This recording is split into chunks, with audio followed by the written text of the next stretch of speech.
procedimento do júri para o procedimento sumário, que é o mais próximo do procedimento do júri da primeira fase, e começamos a ver a primeira das 4 decisões, na verdade, a única das decisões que leva o procedimento para a segunda fase, que é a decisão de pronúncia. Eu disse a vocês que a decisão de pronúncia é uma decisão interlocutória, que... Deixa eu ver se eu...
Agora sim.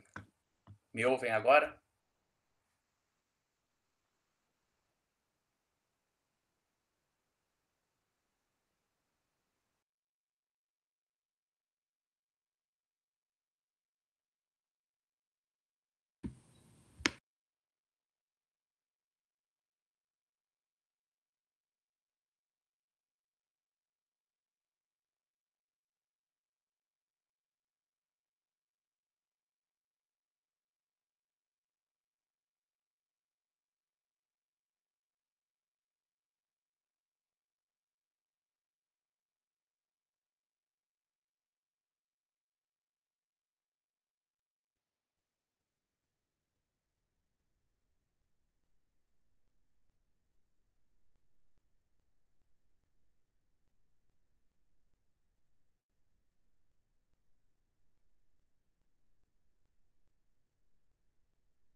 Vamos lá.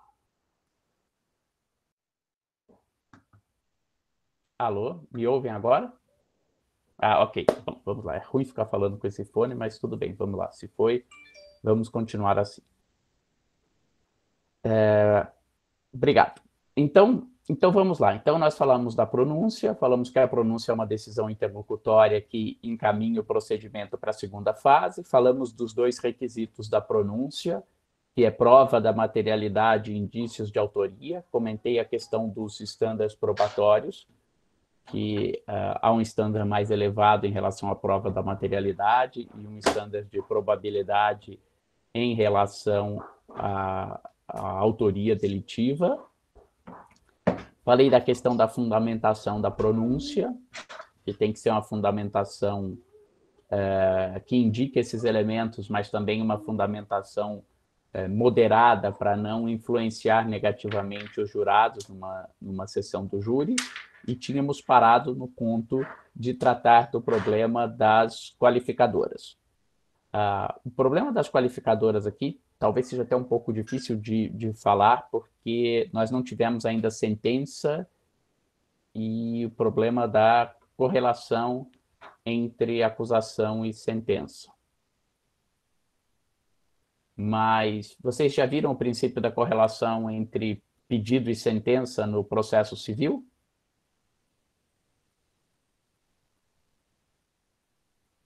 Já estudaram esse princípio? Ok, então vamos lá. No processo penal vigora a mesma ideia. O réu se defende daquilo que ele foi acusado.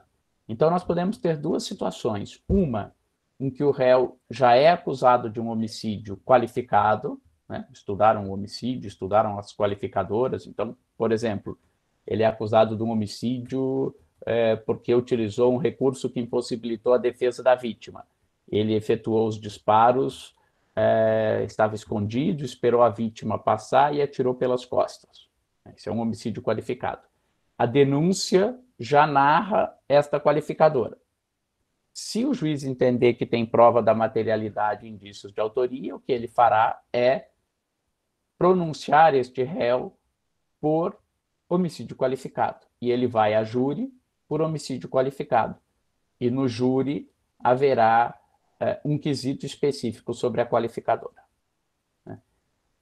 Um segundo problema é quando o promotor denuncia o réu por homicídio, mas denuncia o réu por homicídio simples e não por homicídio qualificado.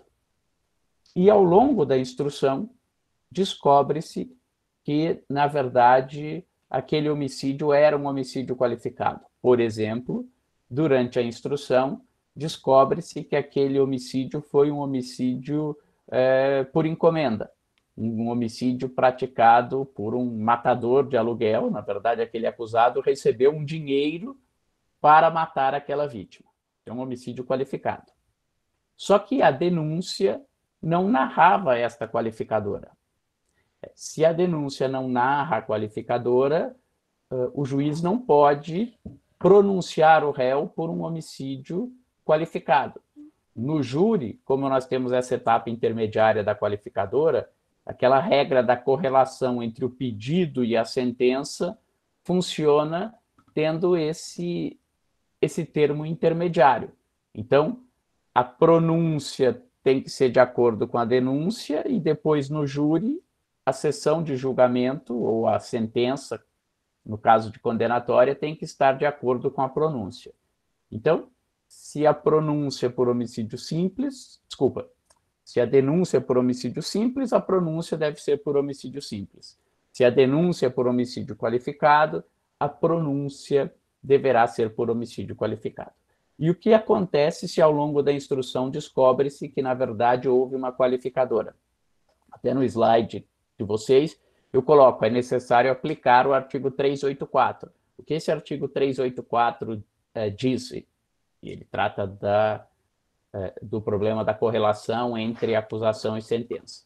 E se ao longo da instrução eu descobrir um fato diverso do fato pelo qual o réu está denunciado, é necessário o aditamento da denúncia, incluir aquele fato diverso na denúncia, o juiz intima a defesa para que a defesa se manifeste sobre esse aditamento, havendo inclusive a possibilidade de uma instrução reduzida sobre o objeto daquele aditamento. Então, a mesma regra vale para o júri. Isso, 384 é antes da pronúncia. É que o 384 vale como regra geral para a sentença. Na correlação entre acusação e sentença, o artigo 384 disciplina essa correlação. Então, o que acontece? Antes da sentença, se o fato é diferente, eu tenho que aditar a denúncia. Eu vi a pergunta da Beatriz, eu falei alguma coisa diferente disso? Entendeu? Então, vale por analogia para a pronúncia. Então, antes do juiz, só que aqui não é sentença, é uma decisão de pronúncia. Mas, de qualquer forma, não é possível incluir na pronúncia uma qualificadora que não está descrita na denúncia. Então, antes disso, o Ministério Público tem que aditar a denúncia e incluir essa qualificadora. Aplica, por analogia, o artigo 384. Na verdade, não é nem por analogia. A própria disciplina do procedimento do júri, vou até abrir aqui, determina esta aplicação. Antigamente era por analogia, depois, com a mudança do procedimento, passou a haver regra expressa. Vamos lá, só estou abrindo aqui.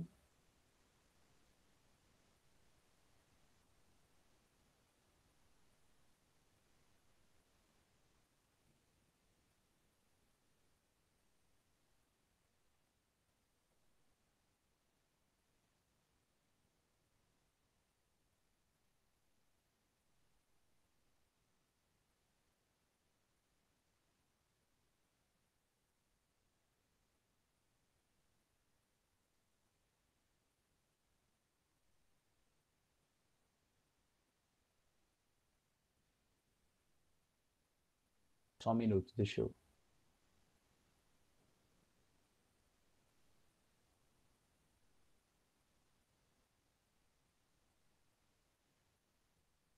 Aqui.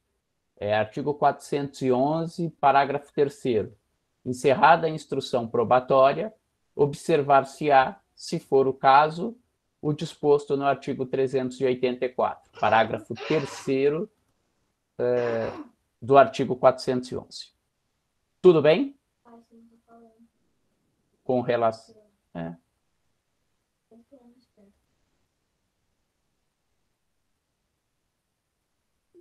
Ok.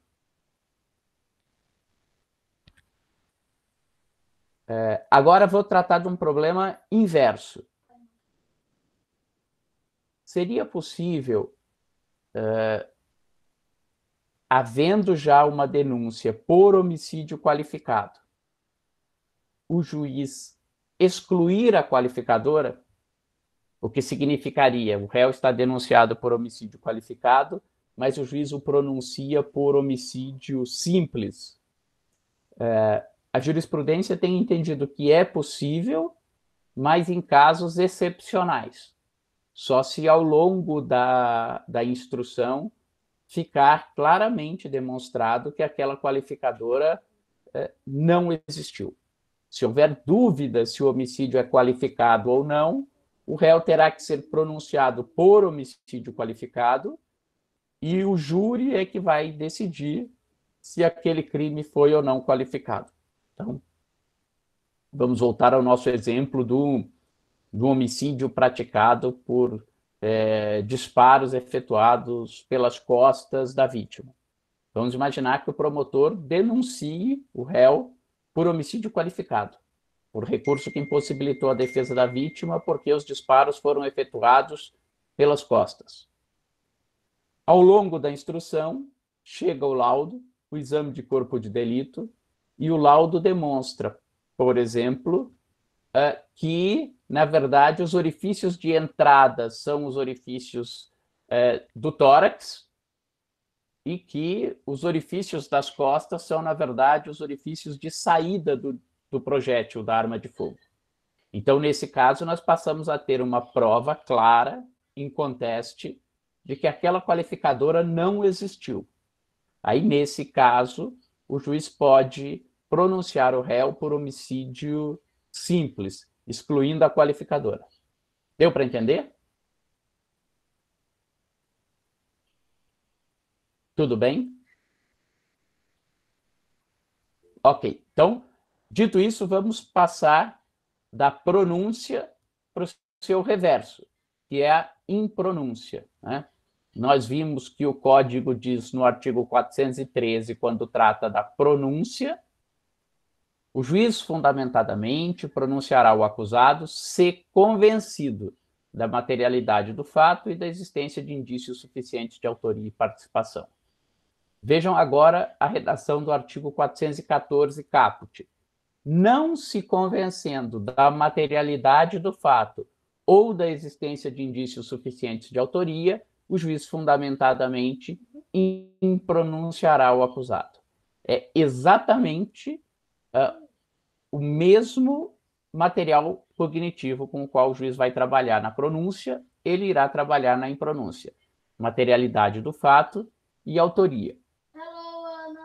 Os mesmos estándares de prova, só que agora para uma decisão negativa.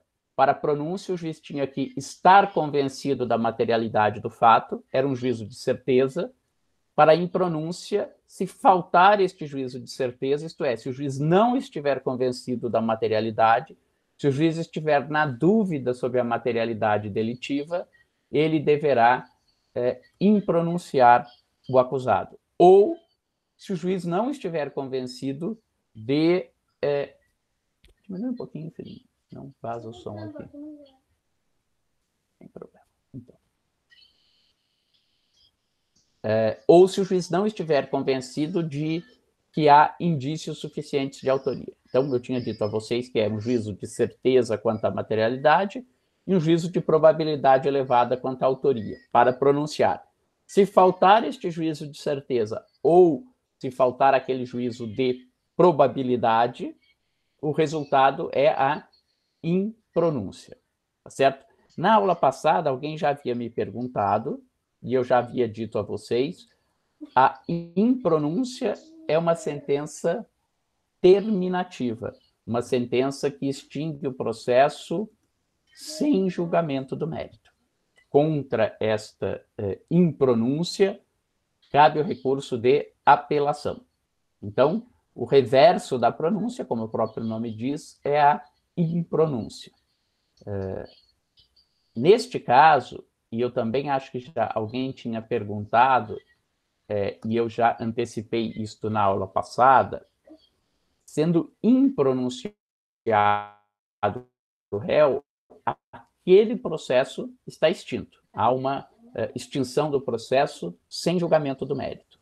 Havendo essa extinção do processo sem julgamento do mérito pela impronúncia, como vocês sabem, imagino que já tenham visto isso, já tenham estudado isso em processo civil, as sentenças terminativas não impedem a existência de um novo processo sobre o mesmo fato, né? Justamente porque elas não fazem coisa julgada material, mas apenas fazem coisa julgada formal. Toda vez que eu tiver uma sentença terminativa,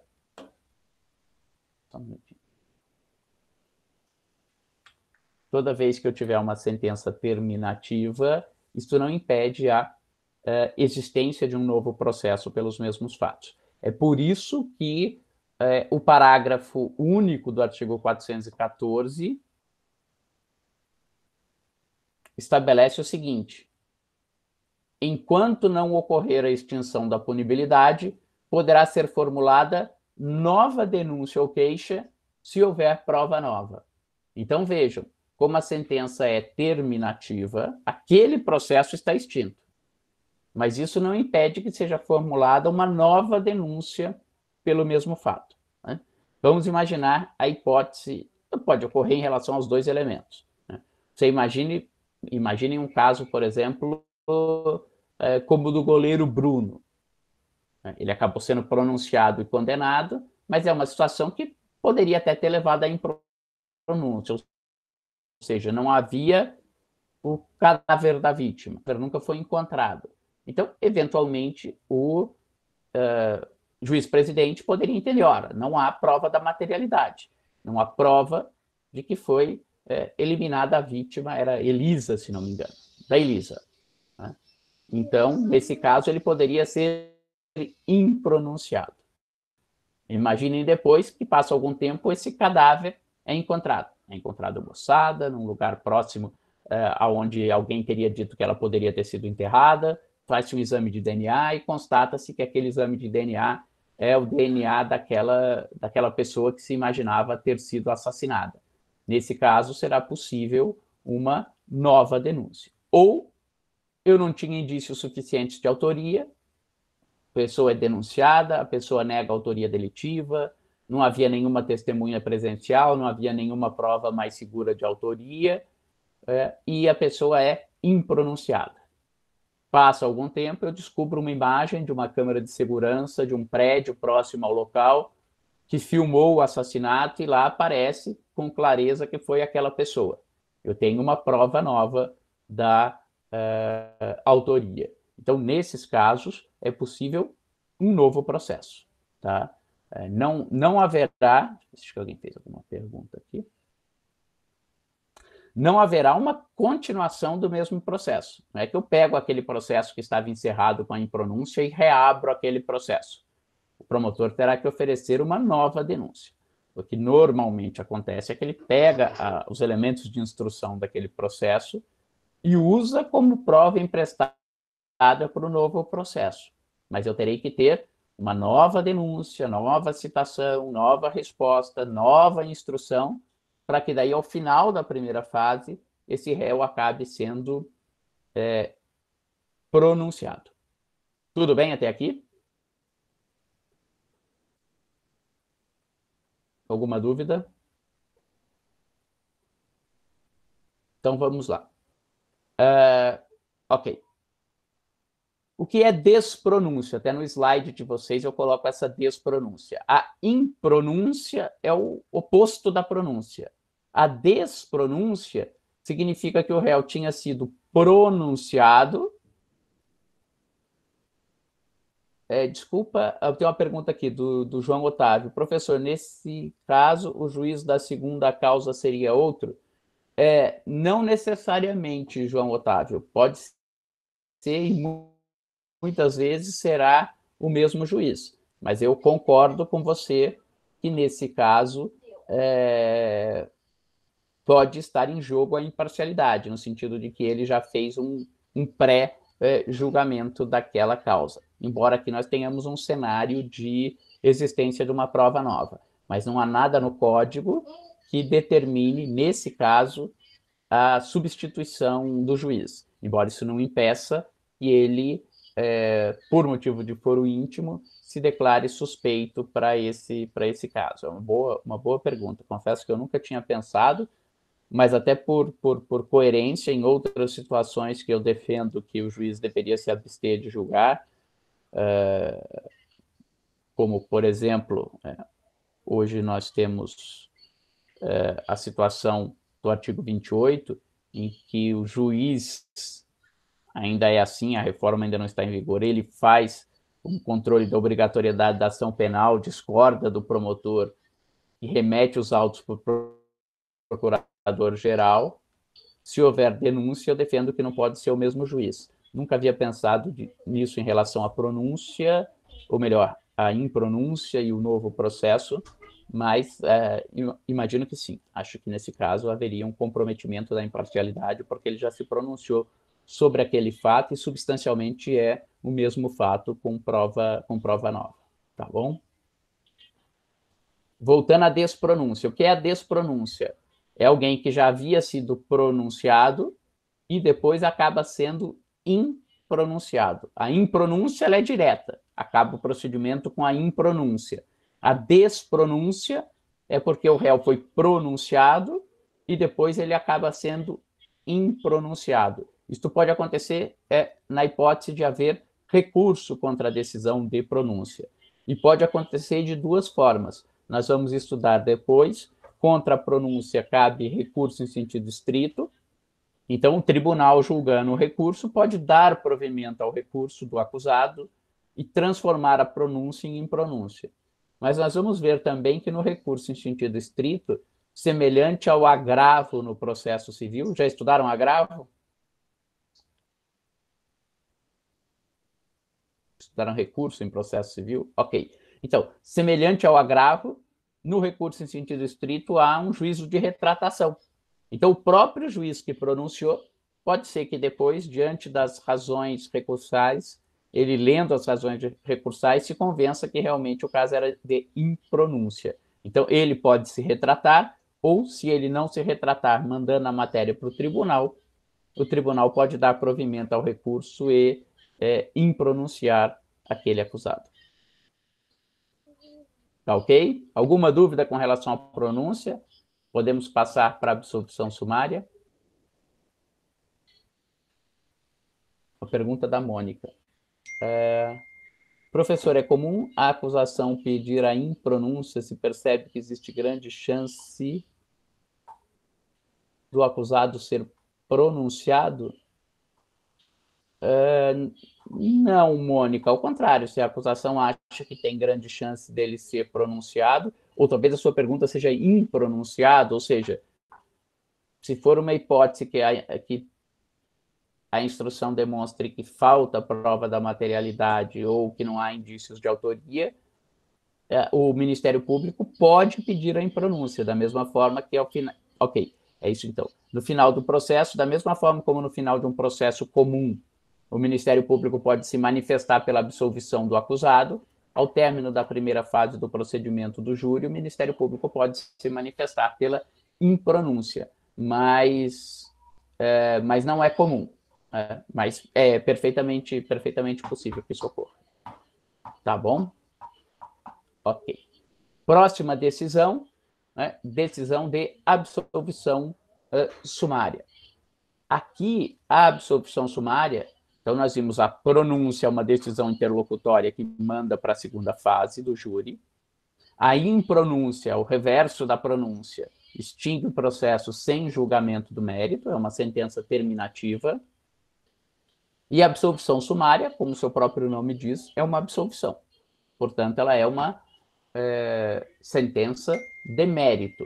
O réu será absolvido e esta absolvição fará coisa julgada material, impedindo em absoluto a repropositura de uma denúncia por aquele mesmo fato.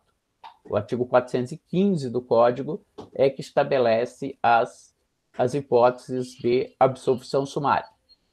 Primeira delas, eu vou ler as 4, mas vejam, quando estiver provada a inexistência do fato. Segunda hipótese, quando estiver provado que o réu não é o autor ou partícipe daquele fato. Terceira hipótese, quando o fato não constituir infração penal. Quarta hipótese, quando estiver demonstrada causa de isenção de pena ou de exclusão do crime. O que nós temos aqui de peculiar na absolvição sumária... Encontrei isso na internet sobre terceira hipótese, infração penal, quando estiver demonstrada causa de isenção de pena de exclusão do... Veja. Obrigado, Siri, mas, por favor, não nos interrompa. Então, vamos lá. O que nós temos de característico aqui na absolvição sumária é que não se aplica, nesse momento, um indúbio pro réu. Veja, tem que estar provada a inexistência do fato. Tem que estar provado que o réu não é seu autor. Ou o fato não constituir infração penal, aqui não é um problema probatório, é um problema de atipicidade.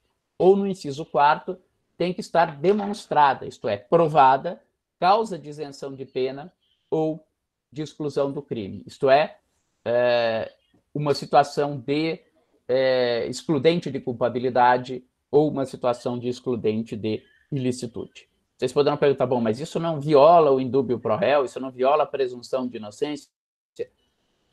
Não, porque aqui é uma hipótese de terminação abrupta do processo, uma terminação precipitada do processo, uma terminação antes do momento normalmente destinado. É claro que se o réu for pronunciado e lá na frente, ao final do processo, os jurados ficarem na dúvida sobre a existência do fato, os jurados ficarem na dúvida se aquele acusado é o autor ou não daquele fato, ou os jurados ficarem na dúvida sobre a legítima defesa, lá no júri aplica-se o indúbio pro réu, é a decisão final e o réu deverá ser absolvido. Mas aqui nós estamos numa etapa intermediária. E nesta etapa intermediária, não vigora o indúbio pro réu. Para que o réu possa ser beneficiado pela absolvição sumária, é necessário que a defesa demonstre cabalmente uma dessas hipóteses que leva à absolvição sumária. Portanto, aqui nós temos um estándar probatório de certeza, né, mas uma certeza negativa. O fato não existiu. Então, vamos continuar um pouco naquele nosso exemplo. Alguém é denunciado por um homicídio e não se encontra o cadáver. O réu é impronunciado. Alguém é denunciado por homicídio e, algum tempo depois, aquele que seria a vítima do homicídio aparece viva, andando pelas ruas. Né? Esta seria uma hipótese de absolvição sumária, porque o fato nunca existiu. Hipótese do inciso 1º. Alguém é denunciado por um homicídio e eu tenho uma testemunha presencial da autoria. Essa pessoa vai ser pronunciada. Alguém é denunciado por um homicídio, nega a autoria, eu não tenho nenhuma testemunha presencial, o que tinha de elemento contra essa pessoa era fraco, porque ele já havia anteriormente jurado de morte à vítima, mas no dia do fato ele nega a autoria, apresenta um álibi que não fica comprovado, ele vai ser impronunciado. No dia ele é denunciado e ele apresenta um álibi e uma prova cabal do seu álibi.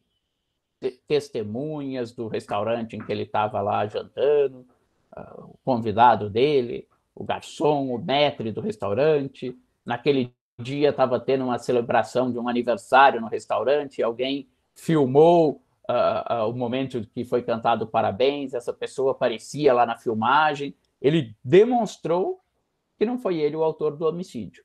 Aí ele vai ser absolvido sumariamente. O mesmo vale para as hipóteses de excludente de ilicitude e culpabilidade. Se o juiz estiver na dúvida se o réu agiu ou não agiu em legítima defesa, ele vai pronunciá-lo.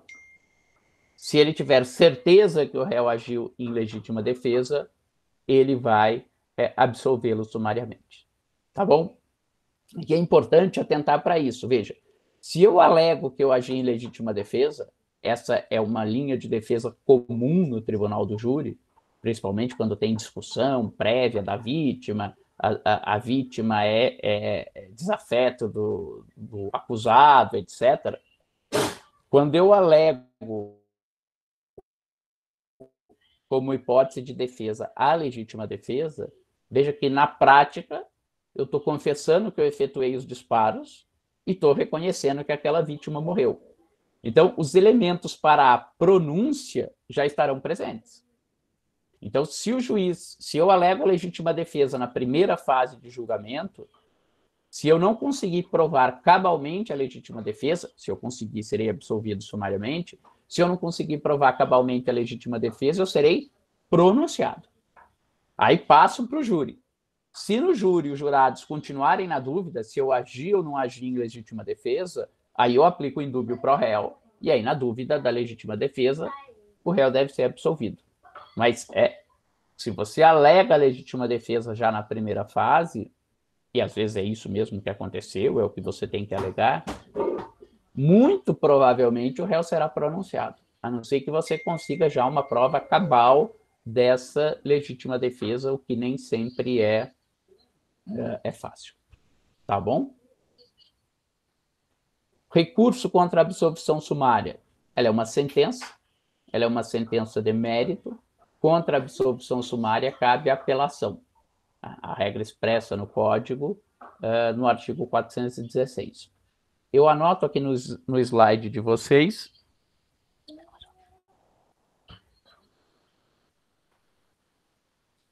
Eu anoto aqui no slide que não cabe mais o recurso de ofício. O que é isso?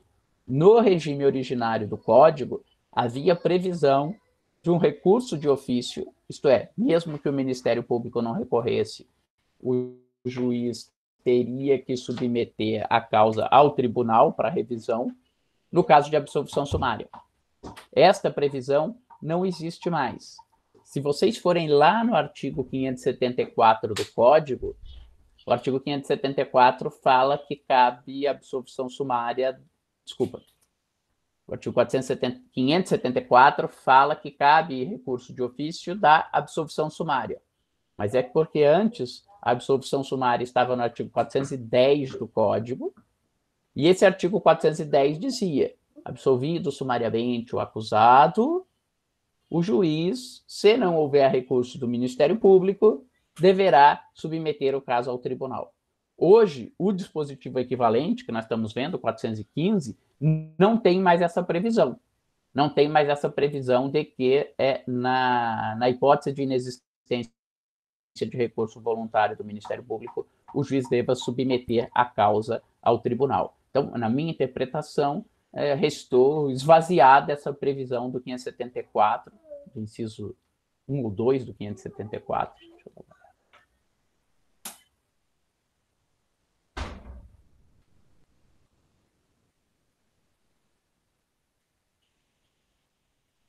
Inciso 2.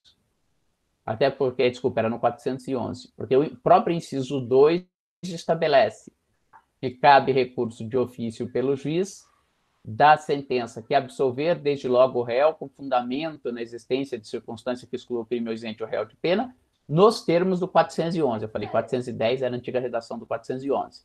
Então, o próprio artigo 574 remete à disciplina da absolvição sumária, que antes estava no 411. Hoje, a disciplina da absolvição sumária está no 415, e o 415...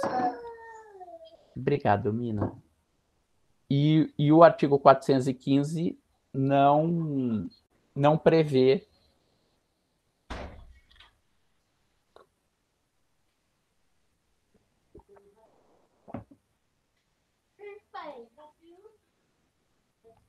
o artigo 415 não prevê mais o recurso de ofício. Deu para entender a questão do recurso de ofício?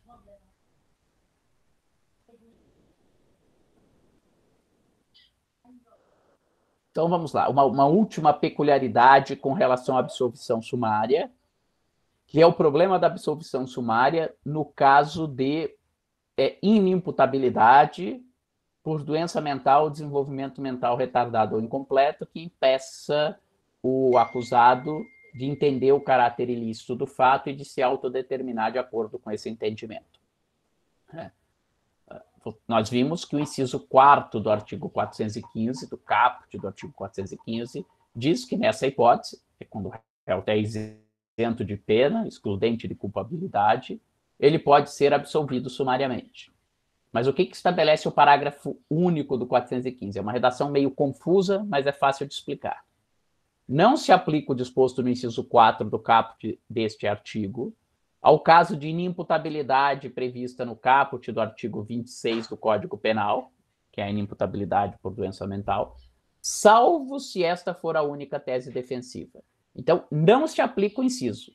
Quer dizer, o réu não será absolvido sumariamente no caso de inimputabilidade, salvo se esta for a única tese defensiva. Por que isso? Acho que o jeito mais fácil de explicar é com um exemplo. Imaginem vocês que eu tenho uma pessoa inimputável. E esta pessoa inimputável acaba se envolvendo numa discussão, há lá uma briga, e ela acaba matando alguém. Ela vai ser denunciada. Se ela é inimputável, vocês sabem, ao final, a ela deve ser aplicada a medida de segurança. Só que acaba esta primeira etapa do procedimento do júri e há uma dúvida se esse inimputável agiu ou não agiu em legítima defesa. Ele pode ter agido, foi agredido e, para se defender, matou a vítima, ou pode não ter agido em legítima defesa. Pode ser que tenha sido ele quem provocou aquela discussão e, no curso da discussão, ele matou a vítima.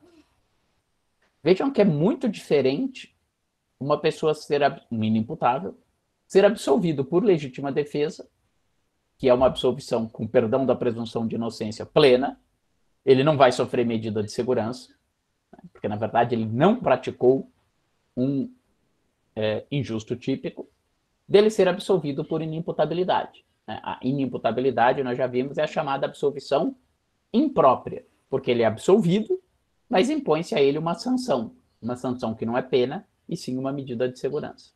Então, é claro que para o réu é muito melhor ele ser absolvido por legítima defesa, o réu inimputável, do que ele ser absolvido por inimputabilidade. Então, é por isso que esse dispositivo diz, salvo se esta for a única tese defensiva.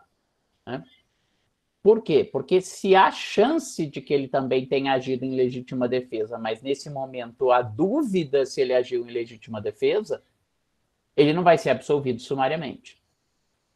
Aí é melhor que eu faça o quê? Que eu pronuncie esse acusado, ele vai para a sessão de júri, e na sessão do júri, se os jurados acolherem a tese da legítima defesa, ainda que seja aplicando o indúbio pro réu, ele não sofrerá medida de segurança.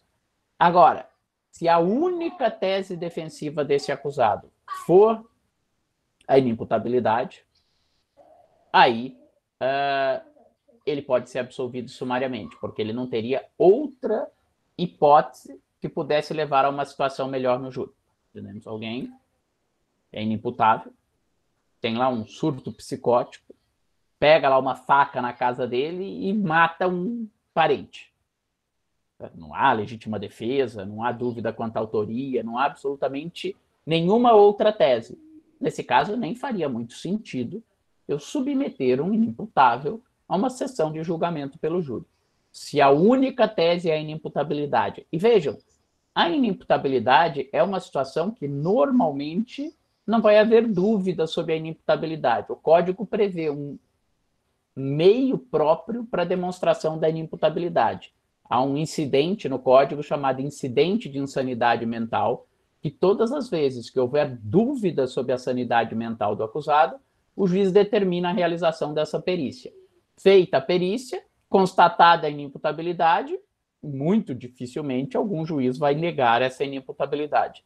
Não constatada a inimputabilidade pela perícia, dificilmente o juiz vai reconhecer a inimputabilidade. Então, é um problema que é quase definido por um laudo pericial. Então, se terminou a primeira fase, tem o laudo pericial reconhecendo que o réu é inimputável, o que o juiz faz? Absolve sumariamente ou não? A resposta é: depende. Se ele só tiver a tese da inimputabilidade, e a inimputabilidade estando provada, ele será absolvido sumariamente. Se além da tese da inimputabilidade houver outra tese, mas essa outra tese, como uma legítima defesa, por exemplo, não estiver cabalmente demonstrada, aí o juiz deverá pronunciar esse acusado para ele ir à sessão de julgamento e ter chance de, na sessão de julgamento, essa tese, que naquele momento é dúbia, poder prevalecer. Deu para entender? Não sei se ficou claro.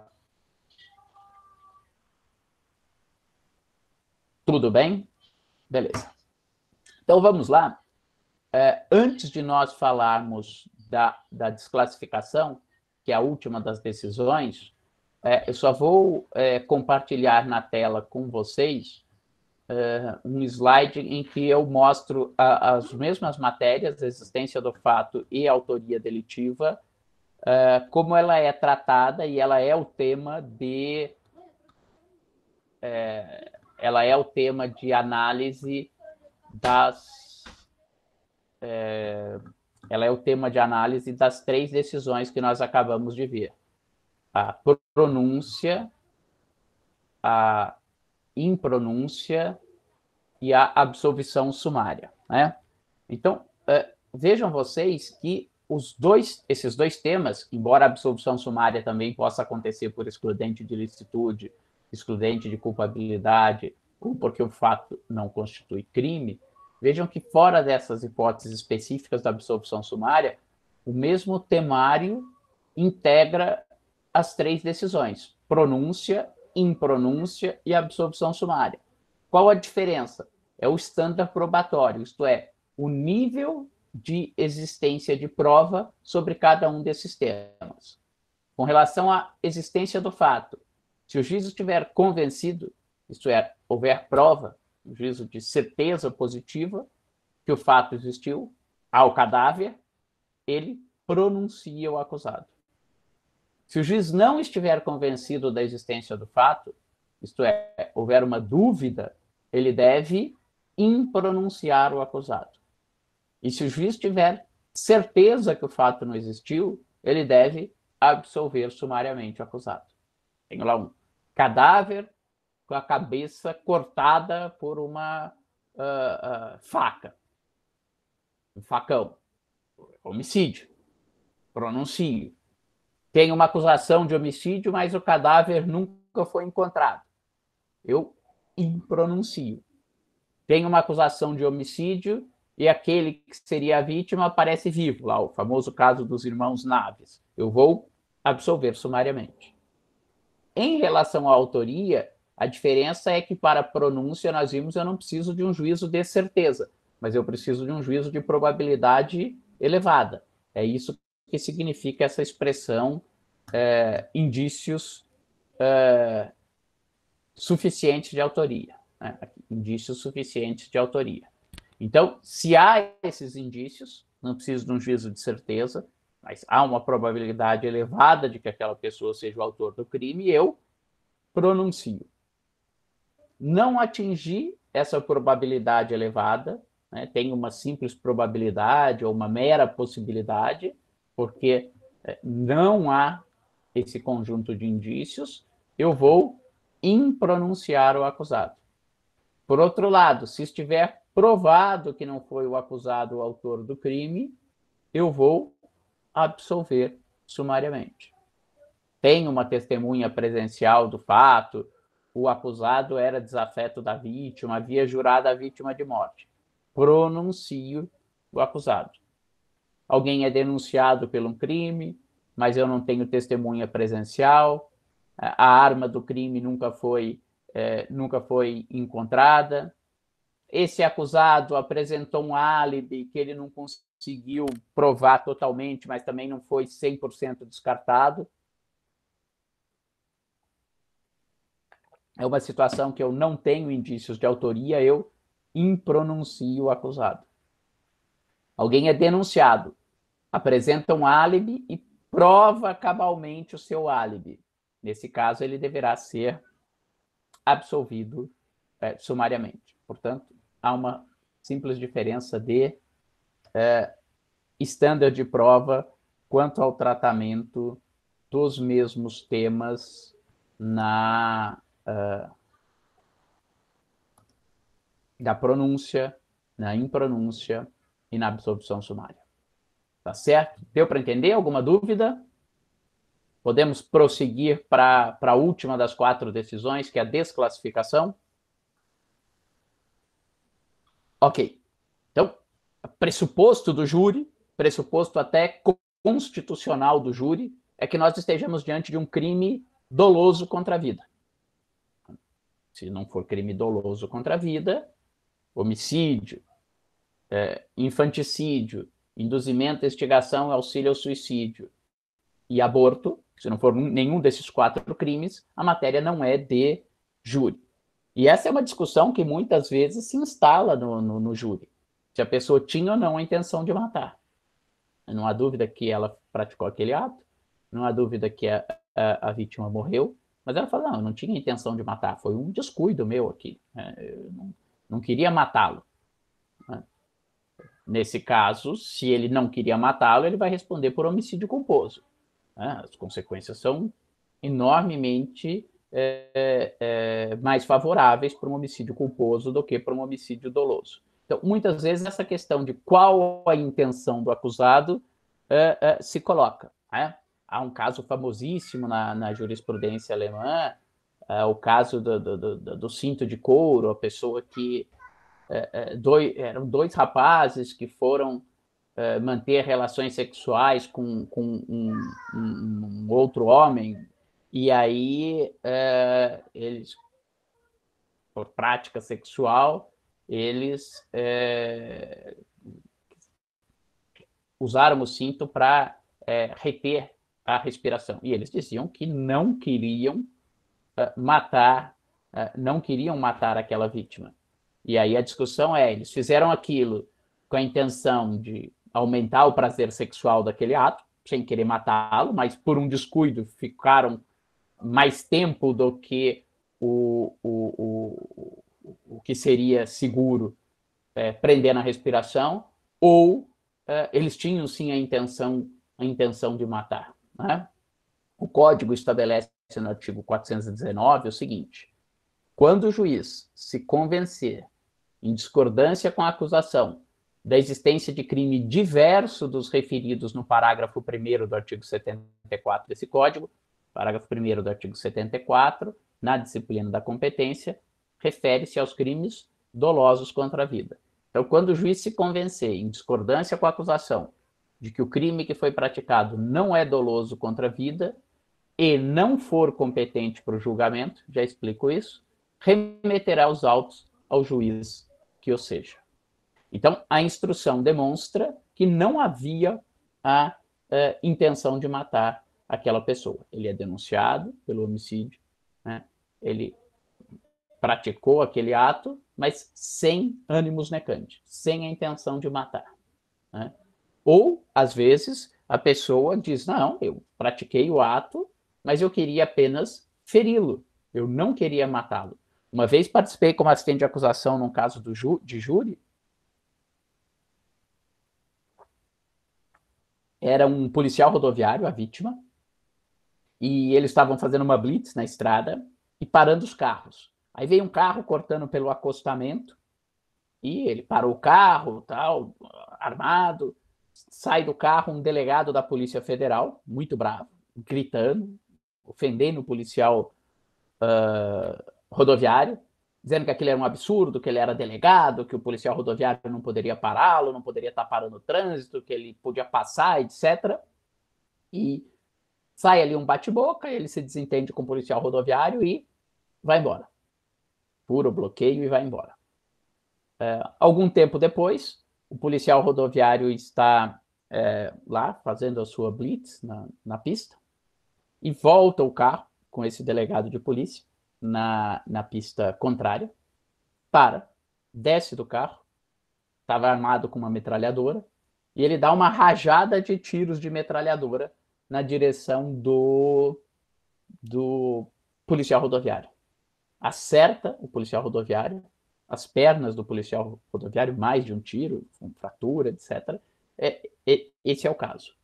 E qual foi a defesa desse delegado e que acabou sendo acolhida pelo juiz? Embora ele tenha sido denunciado, não por homicídio, mas por tentativa de homicídio doloso, felizmente não matou a vítima, ele falou, olha, eu sou delegado da Polícia Federal, eu faço curso de tiro, eu sei atirar, eu estava com uma metralhadora, que é uma arma de um potencial vulnerante muito grande. O réu estava de pé, à minha vista, sem nada na frente que me impedisse de poder atirar nele. Com uma metralhadora, se eu quisesse matá-lo, eu dava uma rajada de tiro na direção do tórax, dava uma rajada de tiro em direção à cabeça. Eu fiquei bravo, eu perdi a cabeça, eu estou errado, eu não devia ter feito isso, mas eu não queria matá-lo. Eu estava com raiva, eu queria feri-lo. Justamente por isso, com a metralhadora, eu não apontei para cima, eu apontei para baixo e dei uma rajada de tiros em direção à perna do policial, para não matá-lo, para feri-lo, mas para não matá-lo. O que acontece nesse caso? Eu tenho uma hipótese que o crime correto não é tentativa de homicídio doloso. O crime correto é lesão corporal dolosa. Ao término dessa primeira fase, né, o que o juiz fez? O juiz desclassificou o crime de homicídio, de tentativa de homicídio doloso para o crime de lesão corporal dolosa, grave, consumada. Deu para entender? Por que o código diz que ele remete os autos para o juiz que seja competente se ele não for o competente? Porque às vezes não tem outro juiz para ele remeter. Ele é, por exemplo, o único juiz criminal daquela comarca. Né? Imaginem vocês uma comarca que tenha lá 2 varas cíveis, 3 varas cíveis e uma vara criminal. Esse juiz é o único responsável por todos os crimes, seja dolosos contra a vida ou não o seja. Nesse caso, claro, não tem sentido ele remeter o processo para ele mesmo. Então, agora, imagine uma comarca que eu tenha 4 varas criminais, comarca de Taubaté, cidade da minha família. Uma vara é responsável pelo caso do júri. A primeira vara é responsável pelo caso dos casos do tribunal do júri. Né? Então, aí, nesse caso, ele vai desclassificar, ele é o juiz do júri, e vai remeter o processo para um outro juiz comum que tem competência para julgar crimes não dolosos contra a vida. Tudo bem? Deu para entender? A desclassificação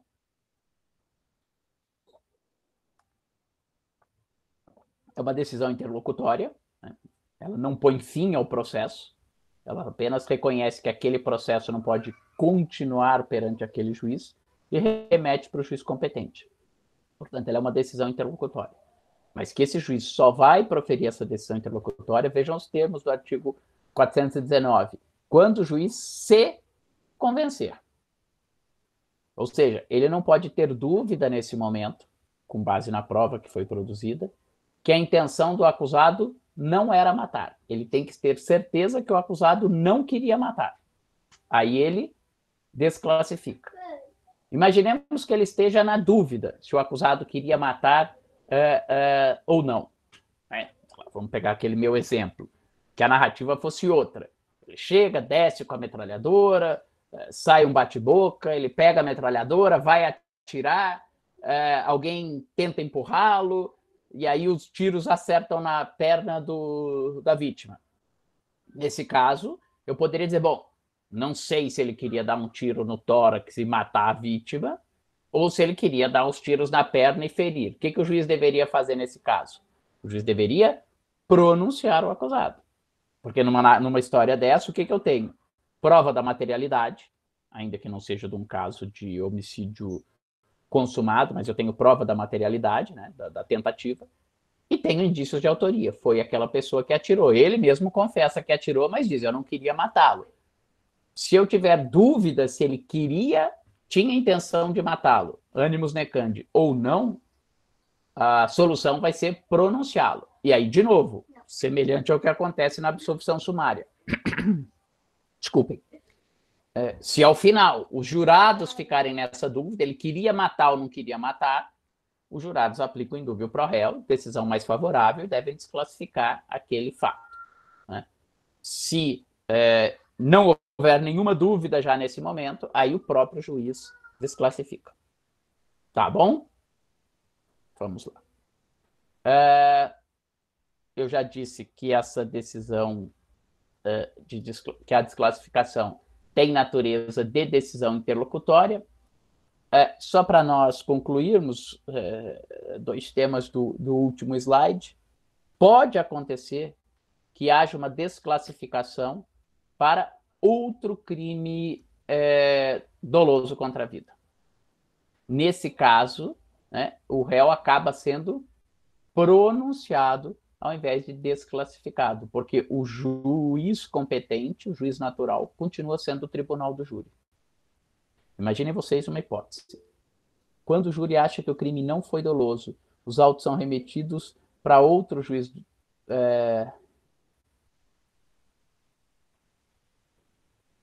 Pergunta da Roberta. Quando o júri acha que o crime não foi doloso, os autos são remetidos para outro juízo ou o processo acaba? Eles normalmente não são remetidos para outro juízo, Roberta, mas quando tem a desclassificação, nós vamos estudar um quesito específico para desclassificação. Se os jurados acolhem o quesito para desclassificação, isso significa que aquele crime não era um crime doloso contra a vida. Então, os jurados não continuam decidindo, o juiz para a votação, mas aí o que o código prevê é que, nesse caso, o próprio juiz presidente assume a competência e decide a causa, independentemente de qual crime for. Então, no término da primeira etapa, se ele desclassificar, ele manda para o juiz competente. Mas se o réu foi pronunciado, o júri chegou até o final, teve a votação dos quesitos, e só nos quesitos é que os jurados desclassificam, vamos pôr nesse exemplo meu, os jurados ficam na dúvida lá se o delegado queria matar ou não queria matar e acabam aplicando o indúbio pro réu e desclassificam. Aí o juiz assume a competência. Seja porque desclassificou de tentativa de homicídio doloso para lesão corporal consumada, seja porque desclassificou para, por exemplo, de homicídio doloso para homicídio culposo. Uma vez eu me lembro de um caso em que o réu alegou que o homicídio foi doloso. Era um vizinho que sempre pulava no quintal da casa dele para roubar coisas coisa do interior. Pulava lá para roubar frutas na árvore no quintal da casa do vizinho, e o vizinho foi ficando bravo, e aí um belo dia ele atirou nesse menino que pulava lá o quintal da casa dele para roubar frutas. Roubar não, né? Furtar. Comer a fruta, coitado do menino. E aí a tese de defesa é que ele estava sentado, tirou com uma espingarda, e que ele estava sentado numa cadeira no quintal da casa dele, estava lá limpando a espingarda, passando um paninho lá para polir a espingarda, e aí, sem querer, ele bateu o dedo no gatilho. Veja as coincidências da vida. No momento que ele bateu o dedo no gatilho, o menino estava pulando o muro. Ele estava sentado, assim, polindo a arma, bem apontada para o local em que o menino pulou. Vejam como as coincidências acontecem, né? Então, nesse caso, a alegação defensiva era que não foi homicídio doloso, foi homicídio culposo. Mas vamos pensar num caso mais comum, né? Hoje vocês sabem, por exemplo, a situação da pessoa que está dirigindo embriagada. Você tem lá uma discussão se ela atropelar e matar alguém, se isso é homicídio com dolo eventual, se isso é homicídio culposo. Ela estava muito embriagada, estava pouco embriagada, ela saiu, não tinha ninguém na rua, etc. Essa poderia ser uma hipótese, né? Que levaria a uma desclassificação. O chamado racha de carro. 2 pessoas vão lá apostar corrida na rua, perdem o controle, batem o carro e uma delas falece, né? claro que a que faleceu não vai responder por nada, mas em tese, vamos dizer, se eles batessem o carro e as duas saíssem feridas, uma responderia pela lesão corporal em relação ao outro. Nesse caso, se uma morrer, ela vai responder pelo homicídio. Isso é um homicídio culposo, porque eles foram negligentes, ou se duas pessoas praticam racha em alta velocidade, numa rua estreita, cada uma está assumindo o risco de bater o carro e matar a outra. Então, nesse momento, se houver dúvida, eu não desclassifico. Não havendo dúvida, aí eu posso desclassificar. Havendo dúvida, eu pronuncio, vai para o júri. Né? Aí a pergunta da Roberta: e se os jurados ficarem na dúvida? Eles desclassificam e o juiz-presidente retoma a competência. O que pode acontecer? Eu desclassificar para um outro crime doloso contra a vida. Lembram do infanticídio? Quando a própria mãe mata o filho logo após o parto por influência do estado puerperal. Né? Então eu posso ter uma denúncia por homicídio, a ré alega que, na verdade, aquilo não foi homicídio, foi infanticídio, que é uma forma privilegiada de homicídio, e chega ao final, o juiz se convence que aquilo foi infanticídio. Ele vai, em tese, desclassificar, mas ela vai acabar sendo pronunciada, não por homicídio, mas por infanticídio. Né?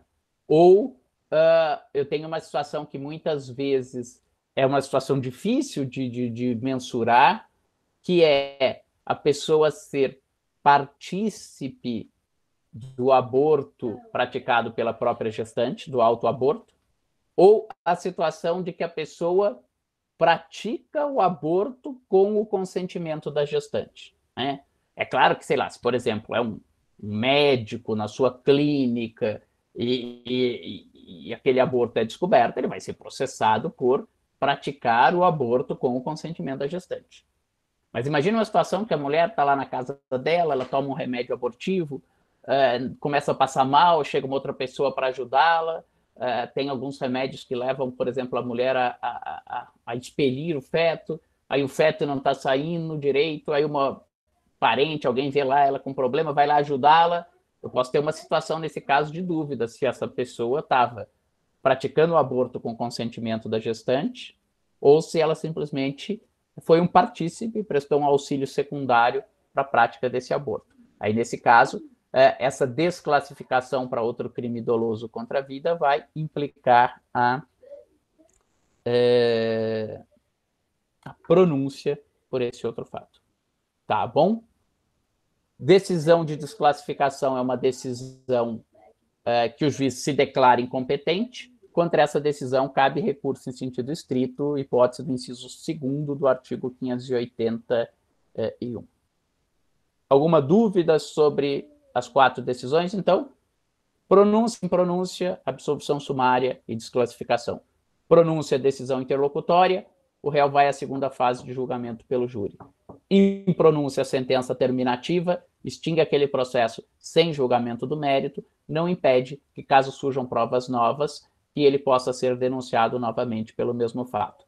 Absolvição sumária é hipótese de sentença de mérito, faz coisa julgada material. Absolvido sumariamente o réu, não é possível ter um novo processo pelo mesmo fato. Desclassificação é uma decisão interlocutória, porque o juiz está convencido que aquele fato não é crime doloso contra a vida. Se não é crime doloso contra a vida, a competência não é do tribunal do júri, o juiz desclassifica o fato e manda o processo para o juiz que seja competente, salvo se ele próprio for o competente. Hipótese, por exemplo, de comarcas com vara única, uma única vara criminal ou algo semelhante. Tá bom? Alguma dúvida sobre a primeira fase? Eu peço, então, para quem gravou a aula, me mandar o link para que eu coloque lá no Moodle. Eu tenho tentado colocar as últimas aulas, mas confesso aqui que a minha incapacidade informática não tem permitido. Eles falam que eu teria que colocar o vídeo em alguma plataforma, eu tento, um deles eu consegui, mas os outros eu não consegui. Vou tentar resolver isso ou pedir ajuda para quem saiba. Provavelmente meu filho de 9 anos deve saber fazer isso, que eu não sei fazer. Tá bom? Obrigado, boa semana a todos. Até semana que vem. Espero reencontrá-los todos com saúde. Tá bom? E vou disponibilizar no Moodle os slides da próxima aula, que é a segunda fase do procedimento do júri. Boa semana a todos. Desculpem pelo atraso da aula de hoje.